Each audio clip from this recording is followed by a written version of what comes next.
समझ मिथिलावासी के हमर प्रणाम। की हाल चाल, केहन छी अहाँ सब? हम छी दीपा, अहाँ सब गोटे के स्वागत करै छी अपन वीडियो में। और हम खूब नीक छी, आशा करै छी अहूँ सब गोटे खूब नीक हैब। तऽ चलू चलै छी अपन भनसा घर में और अहाँ सबके देखाबै छी हम की बना रहल छी किछु गपशप के संग। चलू।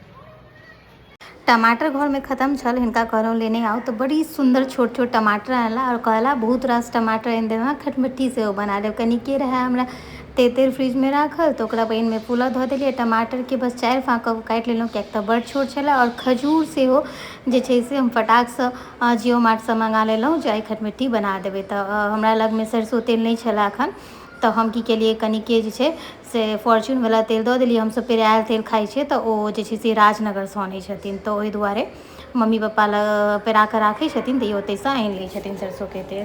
तऽ फॉर्च्यूनवला तेलमे बस 5 फोरन और मिरचाई हींगके संगे फोरन धऽ देलियै। ओहिमे टमाटरके खसा देलियै, कनि झेप कऽ पकेबै। तकर बादमे जहन टमाटर आधा पाकि जाइ छै तहन एहिमे छोड़ेला खजूर सेहो खसा दै छियै जाहिसँ कि ओ पाकैत रहतै। तकर बाद बस नून कनि धऽ दै छियै, हरदि धऽ दै छियै आ हल्का सा मिर्ची बुक्की दऽ दै छियै जाहिसँ कि कनि हल्का सा तीखापन रहतै, चटपटा बनतै खटमिट्ठी। बचपनसँ ने हम अपन माँके एनाही बनाबैत देखलियै, कहियो खजूर दऽ दै छलखिन हेँ मम्मी तऽ कहियो ओहिमे जे छै किशमिश दऽ दै छलखिन हेँ से।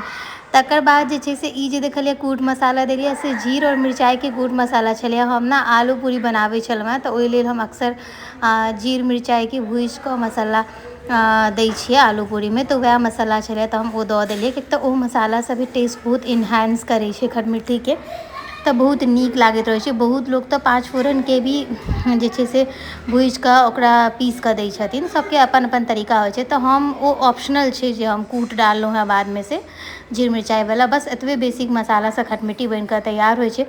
और इमली देलासँ जे छै ने ई खटमिट्ठीके स्वाद बहुत बेसी नीक एकदम जे छै से खट्टा आबै छै। और हमरा घरमे ने अंशके खटमिट्ठी कोनो चीजके बहुत पसन्द छै, तऽ ओहि दुआरे जे छै से हम आइ खटमिट्ठी बनेलहुँ और कहलहुँ कि बना कऽ राखि देब तऽ आरामसँ सप्ताह 10 दिन तऽ चलिए जाइ छै। खटमिट्ठी रहलासँ अहाँ पराठा बनाउ कथु बनाउ ओहिमे चलि जाइ छै। तकर बाद मीठा लेल जे छै से खजूर देने छलियै और ओहिके संगमे हम जे खाण्ड खाइ छी अहाँ सबके बतेने रही गुड़ पाउडर, ओकर इस्तेमाल करै छी। हमरा घरमे चाहे कोनो चीज हुए, खीर सेवइ चाय या कोनो भी रेसिपीज जे मीठा होइए ओहिमे हम खाण्ड ही खाइ छी, सेहतके लेल ठीक होइ छै ताहि दुआरे।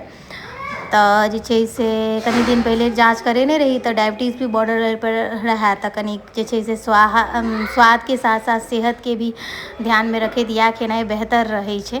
तऽ हम खाइ छी। खटमिट्ठी तैयार भऽ गेल, बस ओकरा कनि हल्का सा मिला देलियै टमाटरके। और आइके भोजनमे आलू पूरी दही और कीड़ाके संगे खटमिट्ठी तैयार भऽ गेल। अहाँ सबके वीडियो केहन लागल कहब जरूर।